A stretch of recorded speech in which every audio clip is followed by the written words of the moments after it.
Bom dia, bom dia. Deixa eu ver quem tá por aí. Bom dia a todo mundo. Professor André, com saudade de vocês. Quem é que tá por aí? Chama mais alguém?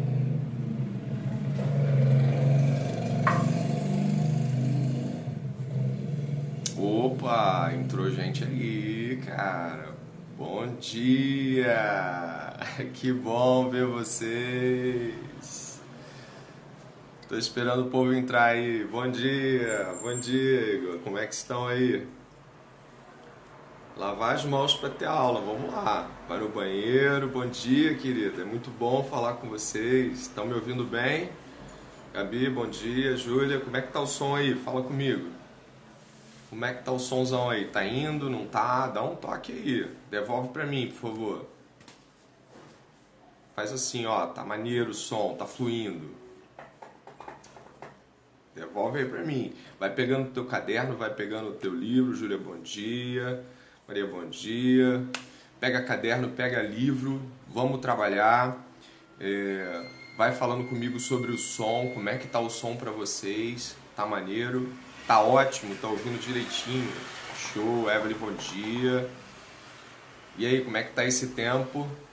Já deu saudade da aula na escola ou... Não, chega de quarentena, né? A gente pode voltar já, correto? Dá pra gente voltar, né? Bom dia, Ju. Olha aí, o som tá bom, o som tá bom. Flávia, bom dia. Ah, então tá legal. Olha só, eu tô com esse livro aqui, ó. Pego de vocês também. Saudades demais, cara. Saudade demais, porque, pô, sala de aula, aquela coisa toda que a gente faz junto é indescritível, mas vai voltar. Vai voltar, bom, vai voltar. Bom, gente, eu estou muito feliz de estar com vocês e eu vou dividir o nosso entendimento aqui dessa live de 1 hora, né?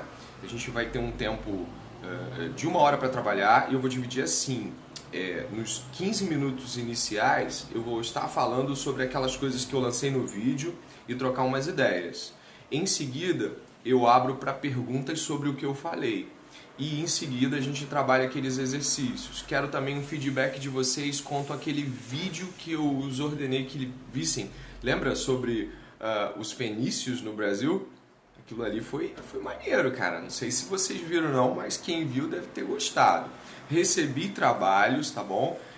Como recebi uma quantidade muito expressiva, o professor vai estar devolvendo os OKs aos poucos, né? Imagine que está tudo chegando na caixa de e-mail do professor, tá todo mundo virando youtuber, então não tá fácil não, a gente tá gravando as coisas e recebendo e-mails e mandando a coisa toda. Então vamos lá? Pega teu livro e vai comigo, por favor, até o capítulo 4 e 5, para a gente terminar as ideias sobre capítulo 4 e 5, cara.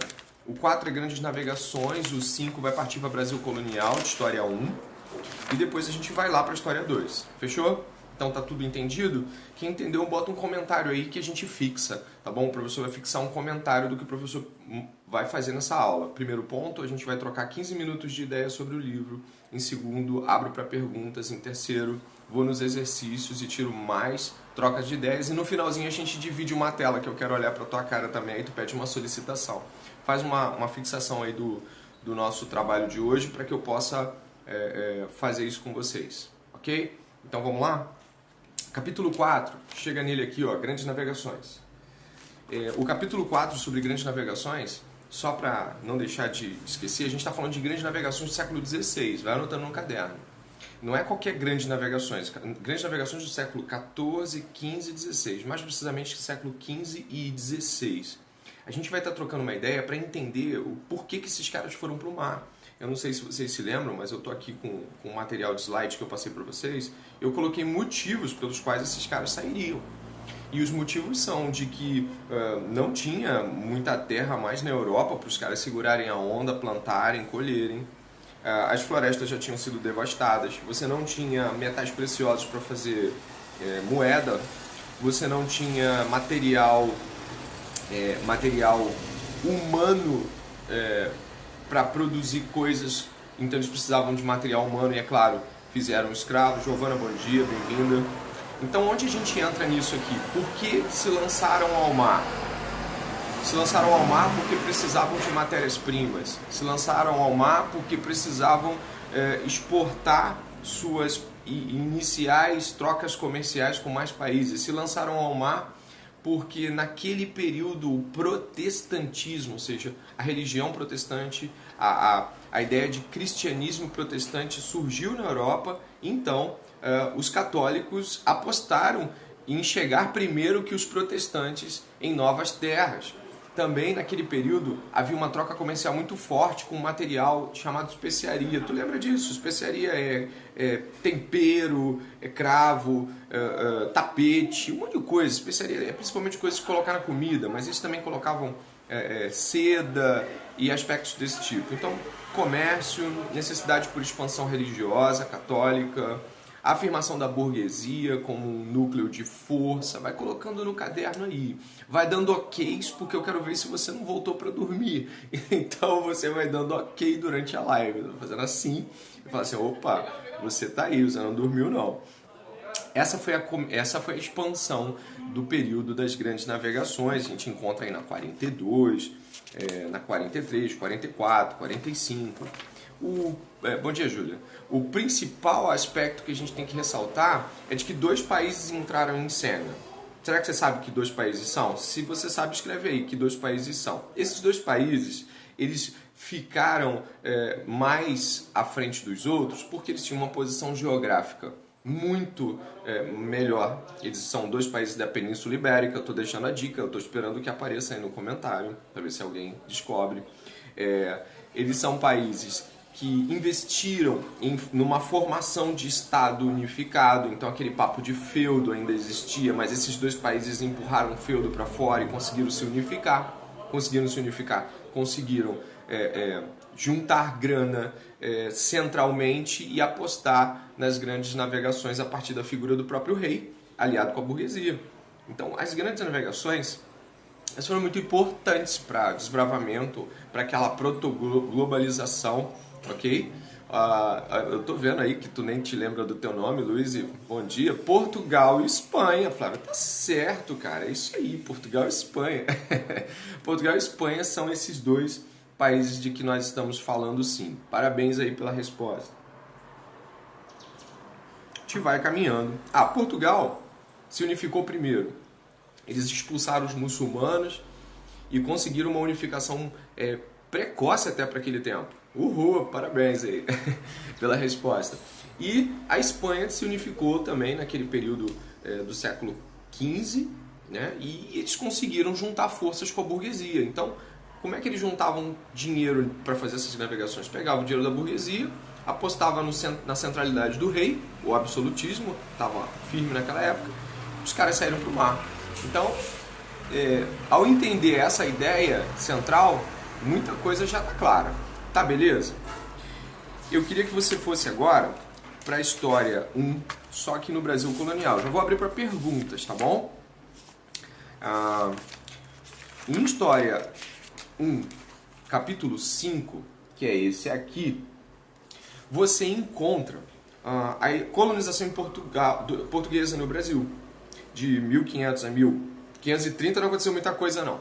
O rei português da época não achou ouro, não achou nada de bom, assim, na visão dos caras, eles não acharam nada que pudesse corroborar para uma colonização no Brasil. Então eles ficaram tirando pau-brasil, procurando especiarias brasileiras, que são as drogas do sertão. Então, cara, basicamente o que os caras fizeram aqui de 1500 a 1530 foi só manter uma relação mínima. A primeira feitoria foi em Cabo Frio, anota no teu caderno aí, Cabo Frio foi a primeira feitoria, né? Foi a primeira cabaninha que os portugueses fincaram, depois teve São Vicente, que era São Paulo.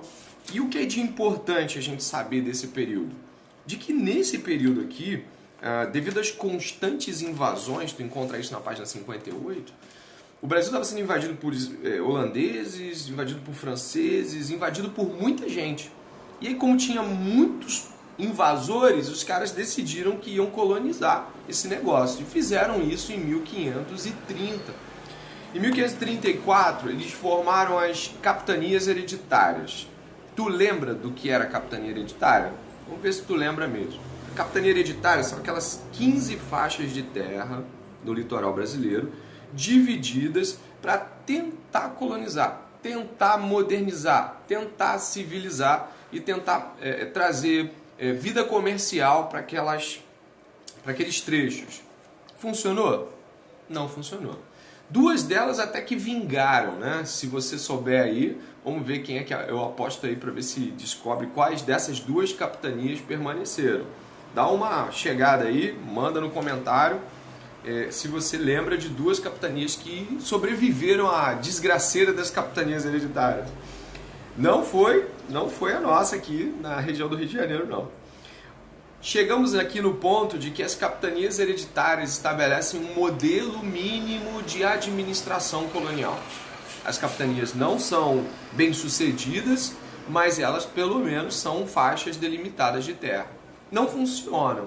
Elas se estabelecem em comércio com a metrópole, tu tem aquele chamado monopólio comercial da metrópole, a metrópole é dona do comércio com a colônia não pode comerciar com mais ninguém. Isso é muito importante.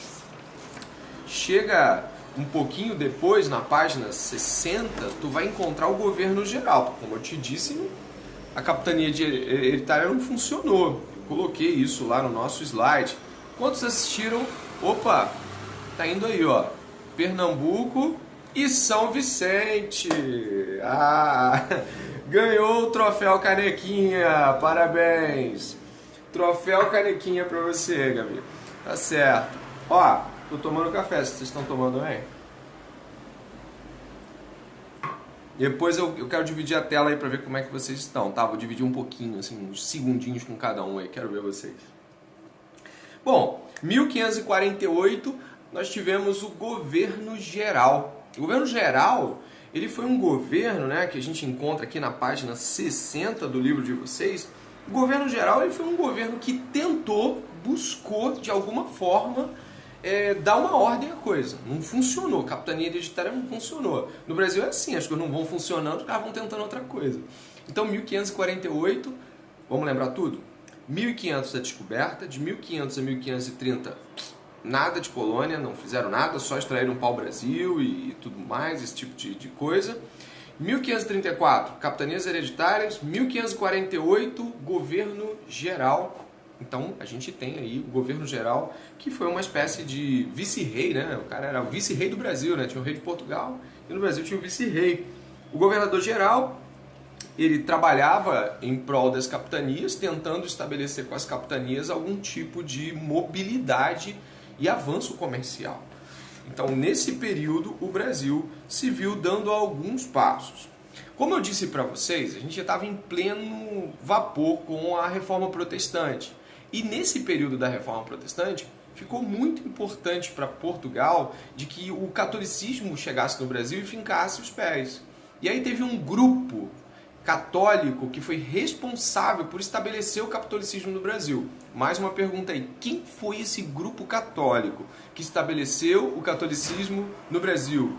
Qual foi esse grupo? Vai anotando aí, quem tiver a resposta pode jogar no comentário, tá bom? Tem gente acertando aí os comentários, vai pegar um troféu caneca aí no meu café. Esse grupo foi responsável por ensinar filhos de fazendeiros a ler, a implantação de cultos. Opa, Luiz, é Luiz? Deve ser Luiz, cara, deve ser. Jesuítas, parabéns, Luiz, parabéns.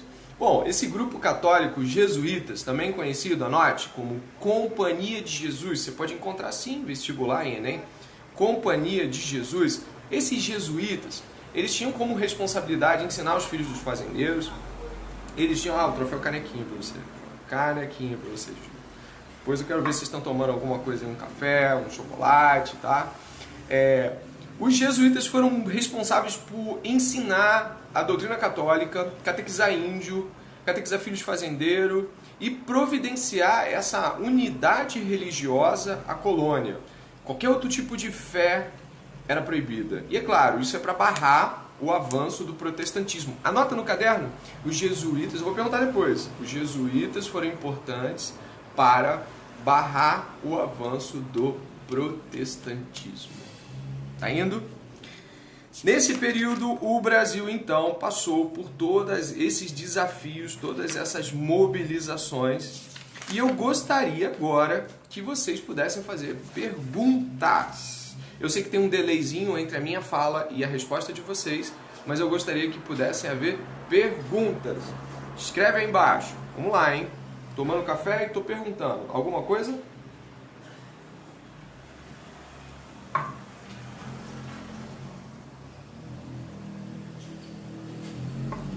Se não, vai dar okzinho, ó. Um dedo, ó. Ok, ok, ok, ok, ok. Você vai dando ok, ok, ok. Não tem pergunta? Tem ok. E aí eu sei que vocês estão por aí. Não? Enquanto isso, se não rolou pergunta, vai até a 64 para a gente corrigir os contextualizados da página 64. Ó, os okzinhos aí. Tá maneira a live? Tá fluindo para vocês? Tá rápido demais? Tá lento demais? Tá fluindo? Fala, tá legal também? Quantos países participaram das grandes navegações? Beleza, segurando nessa aí. Foram Portugal e Espanha, primeiramente, ok? E depois entraram França, Holanda e Inglaterra. Os jesuítas foram importantes para o quê, Evelyn? Eles foram importantes para a implantação e fortalecimento do catolicismo na colônia.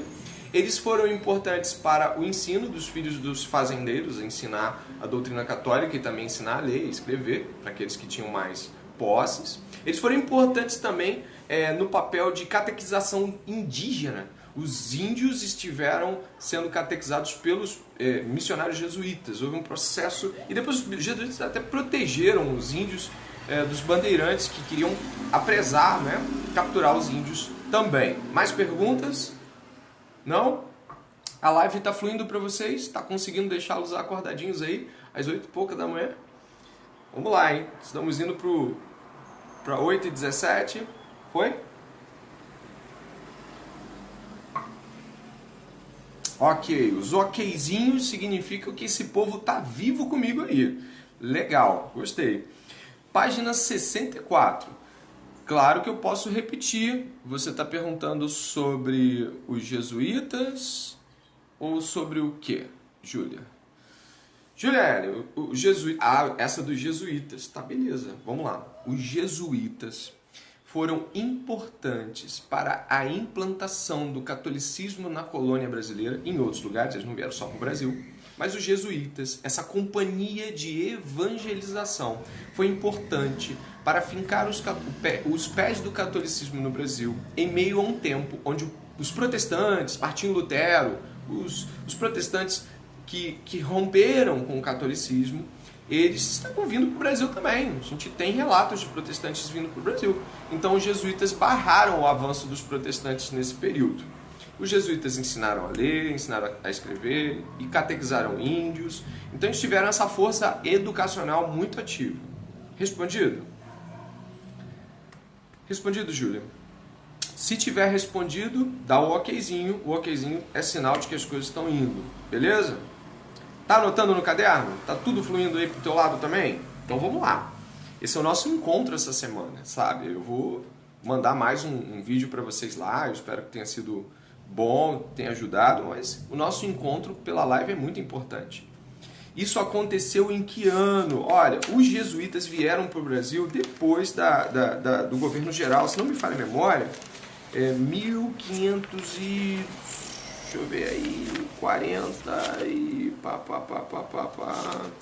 eu ver se tem a página aqui, papel da colônia, 1540 e pouquinhos, porque tivemos o concílio lá de Trento. Deixa eu ver se eu acho os jesuítas aqui. Beleza, jesuítas é página 60. Tá, Maria? Página 60. A gente tem a chegada dos jesuítas no Brasil, o concílio de Trento, 1547, 1563, organizado, né, pela Contra-Reforma. Os jesuítas chegaram no Brasil aí por volta de 1550, 1554. Tá bom? Vamos lá? Mais alguma pergunta? O professor está aqui. Trabalhamos juntos aí. Bom, se não há mais nenhuma pergunta, eu gostaria de trabalhar com vocês os exercícios da 64. Eu não vou corrigir todos, porque senão a gente não consegue ir para a História 2. E o objetivo é chegar lá. Mas na página 64, você vai encontrar comigo alguns exercícios que são importantes. Dê uma olhada no número 2 dos exercícios contextualizados de História 2. Número 2, exercícios contextualizados de História 2. Você achou aí? Dá uma olhada comigo.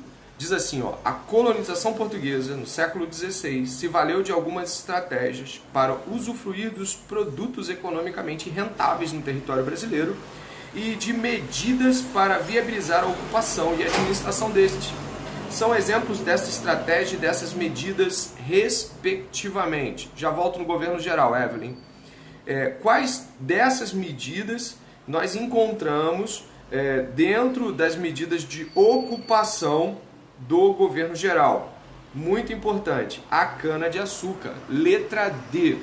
A cana-de-açúcar foi o primeiro produto, o primeiro objetivo comercial da colonização. O ouro só vai ser encontrado no final do outro século, quase 200 anos depois da descoberta do Brasil. O ouro vai chegar lá e vocês devem encontrar com ele daqui a alguns módulos. Mas a cana-de-açúcar, número 2, da PUC-Camp, letra D, a cana-de-açúcar foi o primeiro produto a fincar os pés comerciais do Brasil nesse período. Ok? Dúvida? Se tiver, pode ir fazendo. Evelyn, o governo geral de 1548 foi uma busca por tentar minimizar o fracasso das capitanias hereditárias, colocando um único governador, ao invés dos 15 donatários das capitanias. Você tinha um único governador, e esse único governador, ele seria uma espécie de vice-rei para o Brasil. Então o governo geral se estabelece no Brasil na busca por minimizar os desafios das capitanias hereditárias. Nessa época, além de cana, Igor está perguntando, também havia plantação de café ou foi só introduzido aqui com a chegada de imigrantes? O café, ele só é estabelecido como um produto de exportação no Brasil no século XIX, início do século XIX. Aquela coisa lá de Pedro I, o Brasil já era independente, né? É em Pedro II, 1840, 1850, 1860, que o café se torna um produto brasileiro de exportação em massa, tá bom? Então, nesse período não. Tínhamos, nesse período, o pau-brasil como madeira em termos de tinta, né? O pau-brasil produzia um líquido que servia para tintura e, obviamente, a cana-de-açúcar, além das drogas do sertão. O que são drogas do sertão? As castanhas, as frutas e alguns produtos que eram uma espécie de especiaria brasileira. Mais pergunta, vai rolando aí que o professor está contigo. Eu gostaria que você pudesse dar um pulinho, por favor, no número 3 da FUVEST. A gente vai encontrar aqui um trecho de um padre jesuíta, de uma carta de um padre jesuíta, que eu vou ler para vocês, tá bom? Diz assim, ó, e por vezes tenho dito que vê aquilo que me parecia acerca dos negócios da França, e isto por ver, por conjecturas e aparências grandes, aquilo que podia suceder dos pontos mais aparentes, que consigo trazendo prejuízo ao Estado e ao aumento dos senhorios de Vossa Alteza. Vossa Alteza, desculpe. E tudo se encerrava em vós, Senhor, trabalhardes com modos honestos de fazer que esta gente não houvesse de entrar, nem possui coisa de vossas navegações, pelo grandíssimo dano que se daí se podia seguir. Esses trechos são extraídos de uma carta regida pelo padre jesuíta Diogo de Gouveia ao rei de Portugal, Dom João III, escrita em Paris. O que acontece aqui? Os franceses estão atacando o Brasil e eles estão atacando para possuir terras. Inclusive, houve uma tentativa de implantação de uma colônia francesa no Rio de Janeiro, a chamada França Antártica. eles ficaram alguns anos aqui, tiveram ajuda de alguns índios, como tupinambás, mas foram expulsos pelos portugueses. Eles iam fazer uma espécie de França equinocial, uma França no Rio de Janeiro. Ia ser legal, né, cara? Eu gosto dos franceses, né? A gente ia ter uma Françazinha aqui. Eu não sei, né? De repente você não gosta da França. Mas eles foram expulsos, eles não conseguiram fincar por muitos anos aqui, não existem nenhum tipo nem de ruína, nem nada que a gente tenha no Rio de Janeiro. Isso foi muito antigamente, 1550, 1560, algumas tentativas francesas. Então a letra A é a resposta para o Contextualizados da página 64, número 3. Letra A, persistência dos ataques franceses contra a América. Isso é muito importante de saber. A gente tem muitos exercícios, então se vocês tiverem dúvidas quanto a alguns dos que eu passei, é só assinalar aí. Se não tiver dúvida, o professor vai avançar para História 2. Aqui eu paro. História 1, capítulos 4 e 5. Dúvida? Se não tem dúvida, tem que dar o okzinho aí.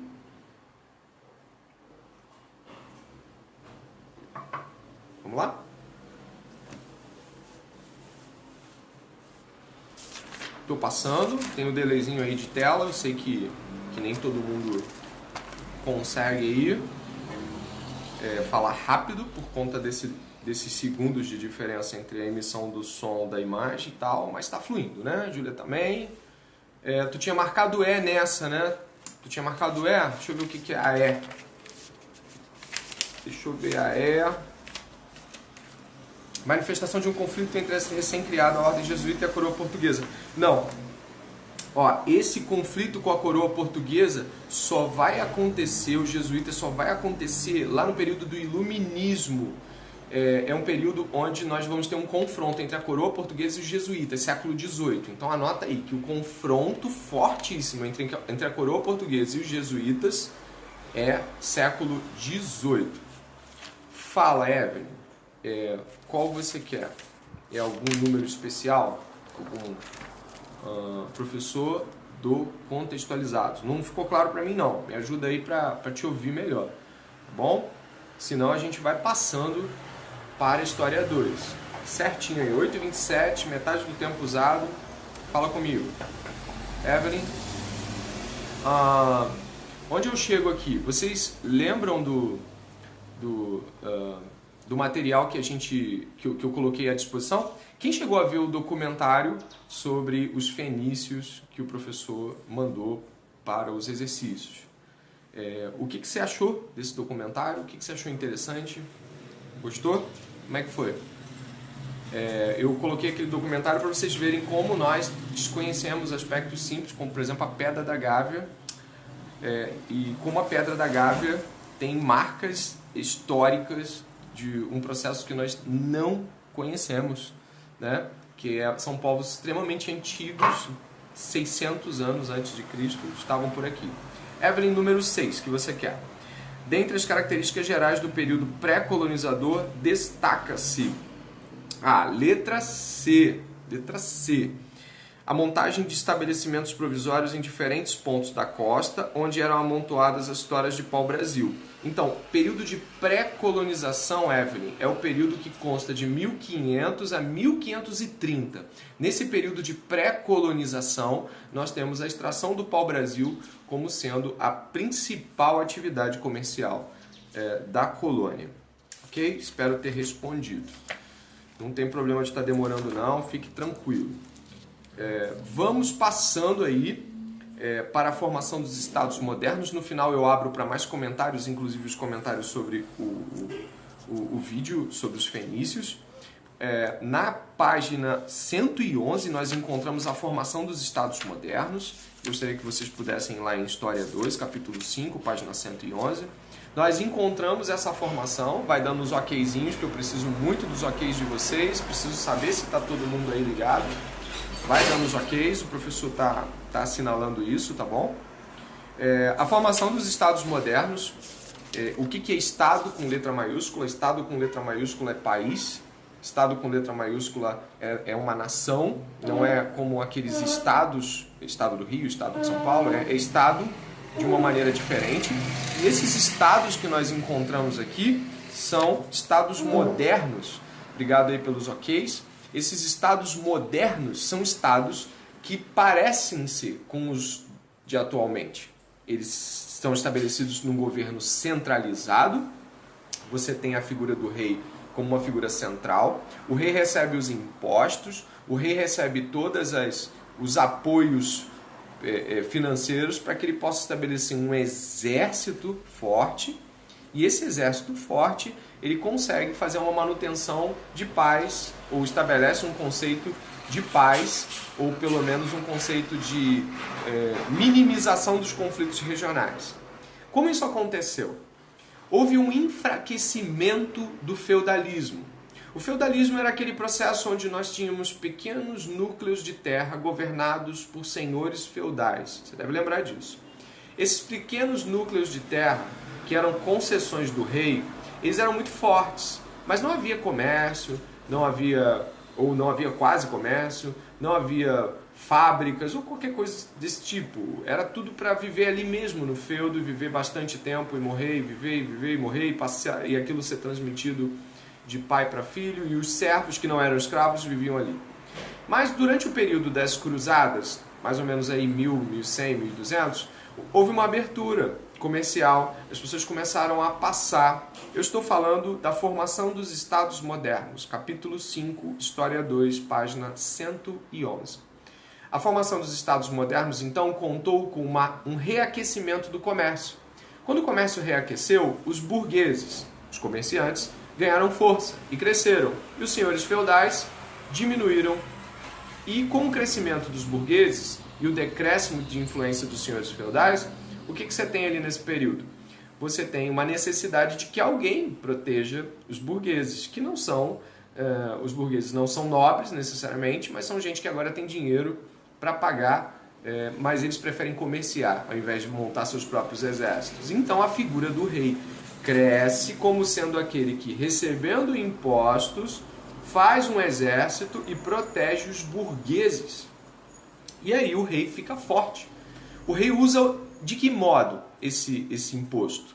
Além do rei criar exércitos e se tornar extremamente poderoso e autocentrado, o rei também passa a ser uma figura que estabelece um conceito de relação com a burguesia, onde a burguesia também espera que o rei propague os interesses comerciais. Como é que o rei faz isso? Ele investe em grandes navegações. O rei estabelece companhias de navegações, muitas delas do próprio governo. E o governo oferece esse mecanismo de avanço tecnológico, científico, comercial, o que faz com que os burgueses ganhem ainda mais dinheiro. Então, a parceria do rei com a burguesia estabeleceu um conceito de Estado moderno, onde a burguesia apoia a centralidade do rei e o rei apoia o avanço da burguesia. A igreja ainda continua sendo aquela que bota a mão na cabeça do rei e fala: Deus escolheu ele. Mas a igreja já não tem mais o mesmo poder que nos séculos anteriores, até mesmo por conta da reforma protestante, que fez com que a Bíblia e não a figura do Papa se transformasse em central.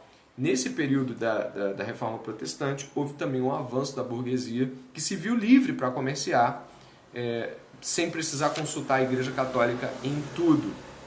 Na página 111, nós temos essa questão, o que foi Estado moderno, né? Você pode marcar aí a centralização da autoridade.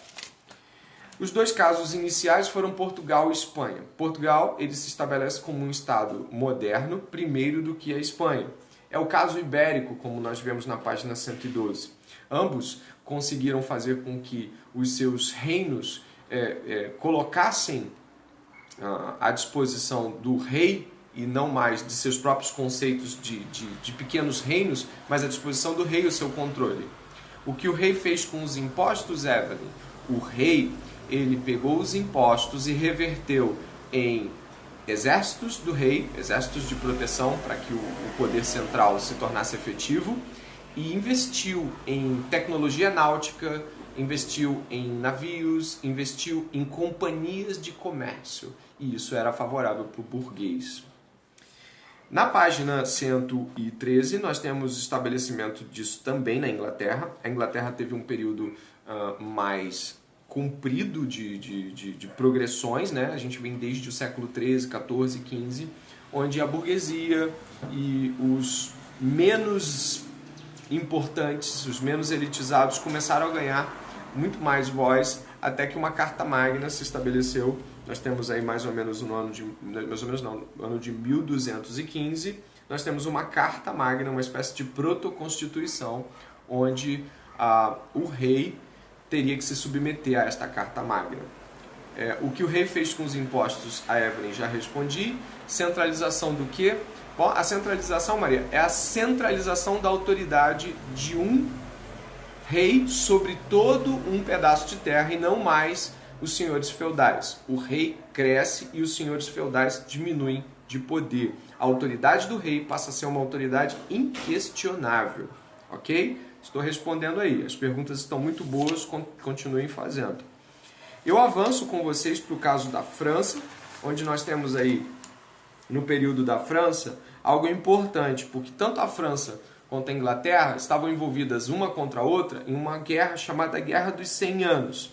Essa Guerra dos 100 Anos era a Inglaterra tentando avançar para tomar um pequeno território da França. Caso você não saiba, a Inglaterra é uma ilha, uma ilhona enorme, do lado da França. A Inglaterra queria um ponto comercial na França, então queria um pedaço da França. A França, em contrapartida, defendia-se e também até atacava se podia a Inglaterra. Esse conflito durou mais de 100 anos. E não chegamos a um vencedor, mas a Inglaterra teve de recuar em sua posição final. E a França se fortaleceu após a Guerra dos 100 Anos. O rei, é claro, os reis que batalharam contra a Inglaterra, pouco a pouco foram ganhando cada vez mais poder, até para lutar contra esse tipo de ofensiva. Então, na França se estabeleceu um conceito ainda mais forte de absolutismo. Absolutismo, o que é isso? Absolutismo é todo o poder na mão do rei, justificado pela igreja e apoiado pela burguesia. Ok? Muito tempo, né, brigando 100 anos para um entrar na casa do outro lá. Não, mas esse negócio de território é complicado, porque você tem uma necessidade por terra, a terra dizia tudo. Hoje quem tem grana para investir em empresa, indústria, em comércio. Naquela época era terra, a terra ainda era muito importante, a terra era um sinônimo de poderio. Então, o que foi o absolutismo? Página 115 e 116. O absolutismo é a autoridade máxima e ilimitada nas mãos de um monarca. Nós temos como um dos principais monarcas o rei Luís XIV, o rei Sol. Você já deve ter ouvido falar do rei Luís XIV, talvez. Ele construiu o Palácio de Versalhes, na França. O rei Luís XIV era extremamente autocentrado e se via como o sol. Eu falei isso no vídeo, né, que iluminava toda a França. O rei Luís XIV, ele estabeleceu que o Estado era ele. Basicamente assim, o Estado era ele. Caso ibérico, Júlia. O caso ibérico, caso é uma situação particular. Então, uma expressão que a gente usa. Vamos falar desse caso. O caso ibérico é o caso que coloca na disposição do estudo dois países que ficam numa chamada península, é um braço de terra. Aqui fica Portugal e aqui fica a Espanha. Portugal e Espanha ficam na Península Ibérica. Como esses dois se tornaram estados antes dos outros, chamamos isso de um caso especial ou um caso ibérico, ok? Por causa da Península Ibérica. Espero que tenha ido, senão, eu repito, não tem problema nenhum, ok? E nesse período de fortalecimento, a gente tem alguns caras falando sobre isso e fortalecendo ainda mais o poder do rei. Se encontra na 116. Eu também não gosto desse cara, não, o Luís XIV. Você encontra na página 116 o Maquiavel, o Bossuet, o Thomas Hobbes. Eu falei sobre isso nos vídeos, eu não vou repetir. Mas o que eles propunham? De que era necessário de que o rei tivesse toda essa força para que ele pudesse, mesmo com perdas, mesmo que houvesse morte para legitimar isso, esse rei estivesse com todo o poder, tanto legitimado por Deus, quanto pela burguesia, e com a percepção do povo de que aquilo era bom para o povo, porque garantiria ao povo o estabelecimento de paz, de estabilidade financeira, ok? Então, o absolutismo foi justificado pelos teóricos da época. E isso sim é algo que nós não podemos esquecer de forma alguma. Perguntas sobre absolutismo, perguntas sobre os pensadores. Se pintar, eu desfaço. Se não, nosso okzinho aí e vamos lá. E a gente vai caminhando. Espero que eu tenha respondido as que foram aí. Página 117. Vai no Conceituais da 117. Chega comigo no Conceituais da 117. Nos Conceituais da 117, você encontra ali no número 1, valeu aí pelos okzinhos. Vão dando os okzinhos aí, a gente está indo para os 15 minutos finais. Portanto, não deixa de fazer as perguntas e não deixa de participar. O objetivo não é resolver todas as coisas, mas a gente vai diminuir e depois eu quero que vocês deem aí os seus comentários de como foi a live e de que modo isso os ajudou. Cefet Rio, número 1, exercícios conceituais, vai dando os okzinhos aí. O processo de centralização do poder iniciado ainda no século XI, com a formação das monarquias nacionais, desembocou na Idade Moderna, na constituição de monarquias de caráter absolutista. Nessa forma de organização política, o rei detinha a totalidade do poder, confundindo-se com o próprio Estado. Entre a relação do rei com a sociedade, a função do monarca era... Bom, letra A é muito claro. Na visão dos caras ali, né, era buscar o bem geral que está acima dos interesses individuais, como afirmou Nicolau Maquiavel. Quando ele afirma os fins justificam os meios, está dizendo o seguinte, pô, se eu vou salvar a nação e 500 pessoas precisam morrer, que 500 pessoas morram. Então é um princípio de que o interesse do Estado se sobrepõe sobre o interesse dos indivíduos. A pergunta é muito legal, Maria. Olha, o absolutismo e o totalitarismo são parecidos? Parecidos, mas não podemos usar o termo totalitarismo para um cara como Luís XIV, porque o termo totalitarismo ele foi cunhado, ou seja, desenhado no século XX, principalmente na pessoa de Mussolini. Foi Mussolini que cunhou esse termo. Mussolini era o líder italiano, e foi o líder italiano durante a Segunda Guerra Mundial, Benito Mussolini, e ele cunhou o termo onde o Estado, ou seja, o Estado absolutista, o Estado totalitarista, era o Estado que compunha, onde todas as coisas eram controladas pela máquina estatal. Imprensa, polícia, jurisdição, escola, totalitarismo. Se a gente chamar de o absolutismo de totalitarismo, cometemos um anacronismo, que é quando a gente usa um termo fora de seu tempo. Absolutismo e totalitarismo são parecidos? Sim. O Estado total, beleza. Mas o absolutismo é mais centrado na figura do rei.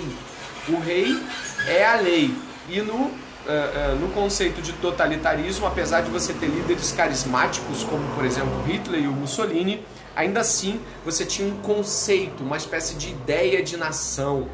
O Hitler ele pensava no arianismo, na raça superior alemã. Então o conceito de nação, o ethos nacional, o establishment é diferente do conceito de absolutismo, que é mais centrado na ideia de que Deus apoia o monarca, mas é parecido. Eu vou fazer o número 5 a pedido da Evelyn, tá bom? Ela está pedindo o número 5, mas antes, Evelyn, eu gostaria de que a gente pudesse observar o número 3, tá? A CAF, número 3 dos conceituais, tudo bem? Antes do número 5. A formação dos Estados modernos, o absolutismo monárquico e o mercantilismo caracterizam a centralização política em várias partes da Europa, em oposição ao poder político descentralizado, ou seja, fora do centro do eixo do sistema feudal. Nesse sentido, é correto afirmar, exceto... Então, assim, o que é correto afirmar? É correto afirmar a letra A, que o mercantilismo ele era de controle estatal. É correto afirmar a letra B, que o casamento de Fernando de Aragão e Isabel de Castela, ele juntou o território da Espanha. Então a Espanha ela conseguiu se unificar através desse casamento entre líderes de regiões. É correto afirmar que o processo de fortalecimento do poder real atingiu seu ápice com o absolutismo, então o pico dessa coisa de rei no poder foi o absolutismo. Mas a letra D, ó, as guerras da Reconquista, ao expulsar os muçulmanos da Europa, contribuíram decisivamente para a formação da monarquia francesa. Não, não, não, não. A Reconquista é o nome que damos a Portugal e Espanha quando estes, Portugal e Espanha, expulsaram os muçulmanos de suas terras, não a França. A Reconquista é um termo para Portugal e Espanha. Esses dois países da Península Ibérica expulsaram os outros da região, ok? O número 5, a pedido da Evelyn. Vamos lá, Evelyn. Número 5 e os demais também a gente corrige juntos. O NESP. Olha o que diz aí. Deveis saber, portanto, que existem duas formas de se combater. Uma pelas leis, outra pela força. A primeira é própria do homem, a segunda dos animais. Como, porém, muitas vezes a primeira não seja suficiente, é preciso recorrer à segunda. Ao príncipe, torna-se necessário, porém, saber empregar convenientemente o animal e o homem. Nas ações de todos os homens, máxime dos príncipes, na qual não há tribunal para que recorrer. O que importa é o êxito bom ou mau. Procure, pois, um príncipe, vencer e conservar seus estados. O Estado. O texto, escrito por volta de 1513, em pleno período do Renascimento italiano, orienta o governante a tomar uma posição política, não por uma coisa certa ou errada, não porque algo é justo ou injusto, mas o governante precisa tomar uma posição mediante a circunstância. O texto está dizendo o seguinte: se você tem que ser homem, polido e dialogal, seja, mas se você tem que ser um bicho, um animal e matar um monte de gente para manter o Estado, mantenha. Se precisar ser civilizado, seja. Se você precisar ser animalesco e violento, você também vai ser. O importante é que tu mantenha o Estado. O importante é que tu faça uma política que mantenha o Estado. É aquele papo dos fins, os objetivos, justificam os meios para alcançar os objetivos. E aí? Como é que foi, Evelyn? Foi? Foi ou não foi? Os demais aí, vão falando comigo. Cadê? Cadê o povo? Vamos lá? Tenho algumas coisas ainda para falar, mas eu quero abrir esse espaço. Aí são 8h47, eu acredito que a gente ainda tenha esses pouquinhos aí para falar. Eu quero que vocês possam, nesse momento, eu espero que estejam com seus cadernos e tal, mas eu espero que vocês possam fazer perguntas antes que a gente termine, tá bom? Então, por favor, perguntas. Tá indo, eu sei que vocês estão botando o okzinho, então tá fluindo legal. Eu gostaria que vocês pudessem fazer as perguntas nesse tempo de 10 minutinhos antes que a gente possa construir essas realidades aí do finalzinho. Antes que eu possa fazer a conclusão, né? Antes que eu faça o amarrado, vocês vão fazendo perguntas aí. Ok?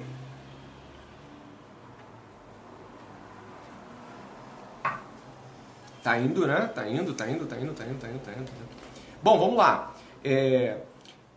Algo chamou atenção nesse estudo que a gente fez? Algo chamou atenção no dever de casa? A Carta Magna era uma constituição para controlar o poder do rei. A Carta Magna era uma espécie de conjunto de leis que minimizava o poder do rei. Então o absolutismo na Inglaterra sempre teve uma espécie de constituição desde 1215 para diminuir o poder do rei. O rei tem que se submeter, né? O rei tem que se submeter a algum nível de lei. Os britânicos conseguiram isso. E até hoje eles têm uma monarquia e a rainha da Inglaterra se submete à Carta Magna, como você deve saber. Se não sabe, anota aí. Beleza? Perguntas? Vamos lá. Foi?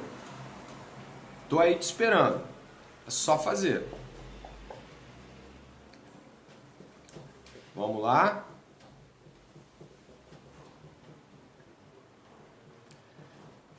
Foi. E era a igreja que fazia a carta? Não. Essa carta, vamos voltar lá, né? Essa carta, ela foi um anseio, uma conquista Dá uma chegada na página 113, ok? Na página 113, você vai ver que a Carta Magna ela foi uma imposição do parlamento, dos representantes de cada localidade da Inglaterra, ou seja, o parlamento era composto por pessoas que vinham de diferentes núcleos e famílias e elas representavam as regiões inglesas e elas propuseram, na verdade impuseram ao rei que se ele quisesse continuar governando, quisesse apoio, ele precisava estar submetido até um determinado nível onde ele e todo mundo estivesse submetido a algumas leis. É uma espécie de protoconstituição, sim, a Carta Magna. Magna significa carta máxima, carta maior. E aí? Foi ou não foi? Tá indo?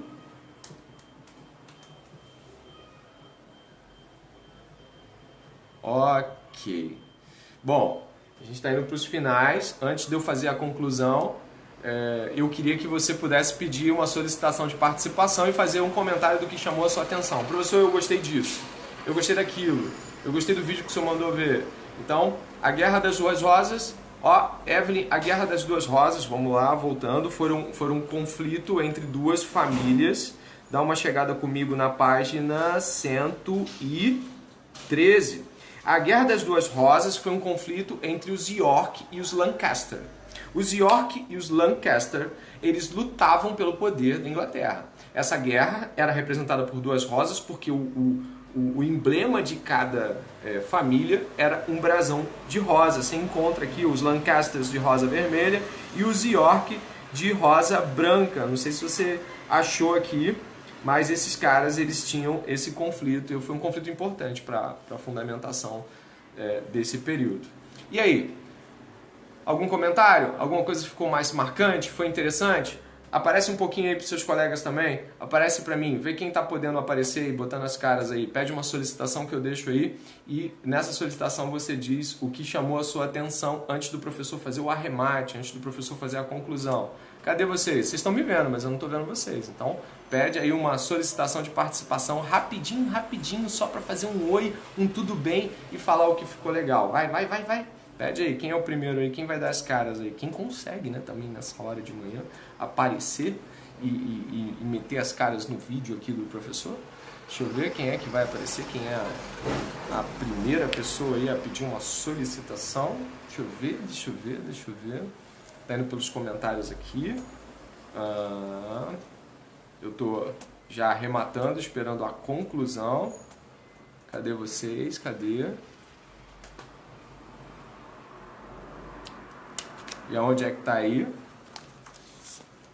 Pede uma... Entra e sai, é assim, ó. Tu entra e aí tu sai do vídeo, que aparece o pedido para participar de uma solicitação e a gente divide tela juntos aí. Eu queria olhar um pouquinho para vocês, já que tem bastante tempo que não os vejo, né? Tem um tempão já. Vamos ver quem vai entrar para sair aí. Deixa eu ver. Tô esperando. Enquanto não aparece a solicitação, eu faço a conclusão do arremate de hoje. Então, se você não sabe fazer isso, é só perguntar a alguém aí. A conclusão do nosso arremate de hoje é... Ô, Júlia, aparece aí pra mim. Cadê você?